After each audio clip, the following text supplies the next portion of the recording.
warahmatullahi wabarakatuh.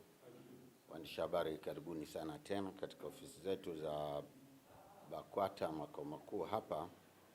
Tuna taarifa ambayo tunataka muifikishe kwa umma na wafuatiliaji wa mambo katika vyombo vya habari.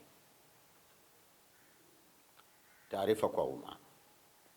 Baraza la Ulama Taifa katika kikao chake kilichofanyika leo tarehe 21 mwezi wa 7 2026 hapa BAKWATA makao makuu chini ya Mufti wa Tanzania na mwenyekiti wake Dr. Abubakar Zuberi, kikizingatia uamuzi wao wa tarehe 14 mwezi huu wa kuwasimamisha mashehe watatu kupisha uchunguzi wa tuhuma dhidi yao. Mufti wa Tanzania, baada ya kushauriana na baraza lake la ulama na kwa kuzingatia madaraka yake kikatiba ibara 84 ndani ya mabano 17 ya katiba BAKWATA ya mwaka 1999 toleo la 2018, ameunda tume kuchunguza tuhuma zote zinazowakabili mashehe hao husika. Sheikh Walid Al-Hadi Omar toka mkoa wa Dar es Salaam, Sheikh Isa Nasr Sheikh Isa Nasr Isa kutoka mkoa wa Singida na Sheikh Hassan Idi Kibura toka mkoa wa Kigoma. Tume hiyo imepewa mwezi mmoja kuchunguza kadhia hizo na kuwasilisha taarifa zake kwa Mufti wa Tanzania ambaye pia ni mwenyekiti wa Baraza la Ulama BAKWATA.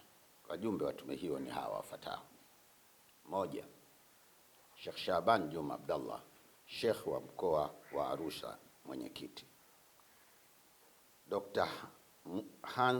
Musa Hans, mhadhiri chuo kikuu cha Dar es Salaam. Dr. Abdallah Tego, mhadhiri chuo kikuu cha Morogoro. Wakili Ummi Aziz Kheri, mwanasheria. Mwalimu Ali Abdallah Ali, mkurugenzi wa elimu BAKWATA. Hamisi Kalimwage, mjumbe wa kamati ya utatuzi wa migogoro ya misikiti na madrasa nchini. Tunasihi Waislamu wote wasiokuwa Waislamu kuwa watulivu kwa kipindi hiki ambacho tume inafanya kazi, na pia tunawaomba wenye taarifa muhimu kuhusu kadhia hii waweze kuwasilisha taarifa zao ndani ya tume hii.